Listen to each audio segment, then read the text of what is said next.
Mas afinal, 9 anos depois, eu só quero saber uma coisa. Qual seria a sensação de usar um iPhone 6S em 2024, cara? Um spoiler, eu consegui resolver o maior problema dele bem fácil e gastando míseros R$40. Hoje eu vou tentar responder uma pergunta pra vocês. Afinal, em pleno 2024, é possível utilizar um iPhone 6S? Muitos de vocês devem estar rindo de mim desesperados. Não, Matheus, o celular dura 20 minutos de bateria, óbvio que não dá pra usar. E jovens, curiosamente, eu resolvi parte do problema da bateria do iPhone 6S. Como vocês devem ter visto no meu outro vídeo de hoje, que eu mostrei pra vocês como adaptar uma bateria de iPhone 7 no iPhone 6S, teoricamente, parte do problema energético eu resolvi. Então, num cenário onde a bateria não seja um problema, como seria a experiência de usar um iPhone 6S em 2024? A primeira e a mais triste de todas é que o reinado do 6S finalmente tá chegando ao fim. Aqui você tá vendo o Google Fotos, por exemplo. Se eu desinstalar esse Google Fotos, quando eu tento baixar o aplicativo, você vê ali que ele requer o iOS 16.1 ou superior. Ou seja, alguns aplicativos não tá mais instalando na última versão disponível. Então, quando você vai aqui em baixar, ele baixa uma versão mais antiga, já que a nova requer o iOS 16.1 e o 6S parou na 15.8.2. Isso não impede você de utilizar o aplicativo, afinal a App Store deixa você utilizar uma versão mais antiga, mas mostra que o reinado do 6S tá acabando. Porém, apesar de alguns aplicativos estarem no final da compatibilidade, a interface sistêmica continua bem fluida. Tudo isso é culpa da própria Apple. Afinal, além do software ser extremamente otimizado, quando você vai aqui em processador, por exemplo, você vê que em 2016 a Apple usava um SoC 64 bits com 16 nanômetros, com uma GPU de nada mais nada menos do que 6 núcleos. Como o 6S foi lançado em 2015, esse hardware para 2015 era extremamente à frente. Afinal, no Android, a Qualcomm estava sofrendo bastante para estabilizar os 64 bits. Então, os processadores de 64 bits da Qualcomm de 2015, na mesma época do 6S, eram o Snapdragon 810 e o 808. O 810 tinha problema de superaquecimento e o 808 tinha alguns problemas de superaquecimento, mas ele ao menos era utilizável e dava menos problema. Enquanto o 6S usava 16 nanômetros em 2015, a Qualcomm usava 20 nanômetros. E a política de atualizações da Apple também ajudou bastante o celular a dar certo. Afinal, o iPhone 6S foi lançado no iOS 9, mano. E ele subiu do 9 até o 15.8.2. Enquanto a concorrência na época atualizava no máximo 2 versões Android. E como 2015 era o ano do Android 6, os celulares lançados no 6 iam até o 8. Só que antes da gente continuar, eu preciso te falar o óbvio, que infelizmente a vida não é tão fácil quanto parece. A expectativa de inflação continua aumentando e infelizmente isso faz vários luxos do nosso dia a dia serem perdidos. E é exatamente aí pro pobre continuar vendo Netflix que hoje eu vou indicar pra vocês um serviço muito insano que eu uso, que é o Divide Mais. Abrindo seu navegador aqui e indo no dividemais.com, você tem acesso a várias contas de streaming compartilhadas, onde você consegue até 80% de desconto, irmão. Ai, mas eu tô pobre, o país tá uma merda. Isso não é responsabilidade sua. Você não precisa parar de ver o seu Netflix. E eu vou te mostrar a forma mais simples de você conseguir as suas contas com até 80% de desconto. Aqui na tela inicial do site, um pouco abaixo você consegue ver o preço das contas. Netflix R$17,90, Prime Video R$11,90. E você tem várias contas como HBO Max, Crunchyroll Mega, tendo desconto até no YouTube Premium, com cobranças que podem ser por Pix ou por cartão de débito. Você clica em comprar, clica em assinar agora e o site vai te pedir algumas informações básicas para saber quem é você. Método de pagamento, cupom de desconto e blá blá blá. Informações digitadas, método de pagamento Pix. A gente clica em assine agora e a gente tem nada mais nada menos do que o Pix copia e cola. A gente copia, cola no nosso banco, Icon da Silva Ferreira, e depois da sua assinatura você paga, que no nosso caso já tá aprovada. Bot do WhatsApp da empresa vai te contatar 2 vezes. A primeira para confirmar a sua compra, como você tá vendo, e o segundo contato para te passar o e-mail e a senha da sua conta que você acabou de assinar. Eu achei que ia demorar, acabei de receber uma mensagem aqui. 7h37 a gente fez o pedido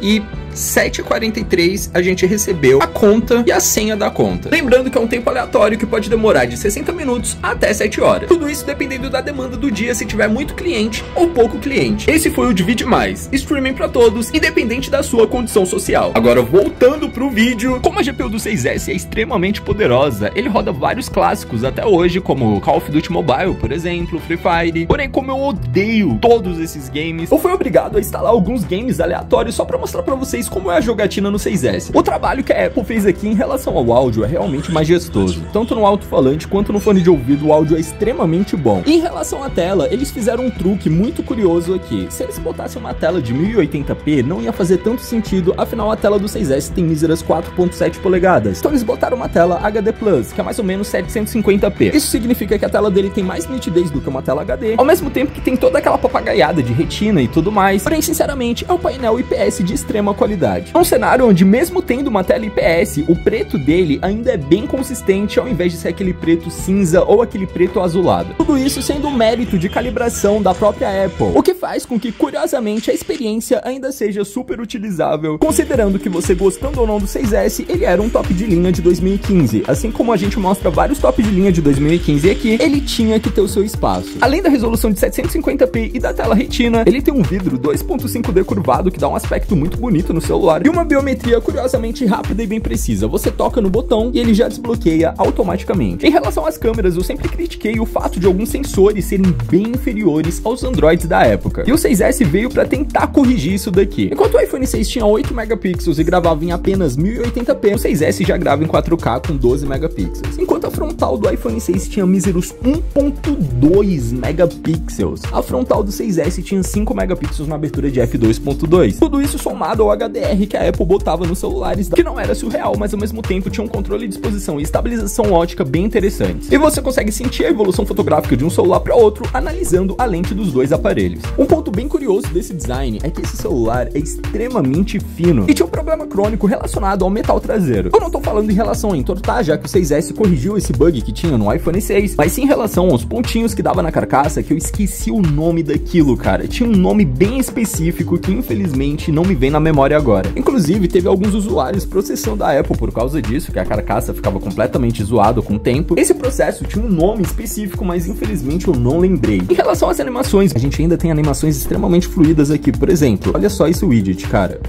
Olha essa animação aqui, é muito bizarro, cara. É um software extremamente otimizado, tá ligado? Você abre o Control Center, você abre o painel de notificações aqui, um cenário onde dificilmente você vê um micro lag, mesmo a memória RAM estando na maioria das vezes bem gasta. De resto, o celular ainda suportava 4G, suportava Wi-Fi de 5 GHz e infelizmente foi um dos últimos iPhones a ter uma saída P2, já que a Apple resolveu lançar boa parte dos próximos apenas com a saída Lightning, que pra você pode ser incrível, mas pra mim eu não gosto da ideia de fazer tudo com uma porta só. Dá a sensação que eu vou quebrar ela numa hora ou outra. Apesar de alguns aplicativos começarem a perder o suporte do iOS 15, grande parte das coisas que você vai usar no seu dia a dia, como Instagram, como WhatsApp, como Facebook, ainda tá compatível. E se você conseguir fazer o procedimento que eu fiz de botar uma bateria do iPhone 7 aqui, provavelmente a resposta vai ser sim. Ele ainda vai ser utilizável por um bom tempo, mesmo tendo tantos anos de lançado. Mas e aí?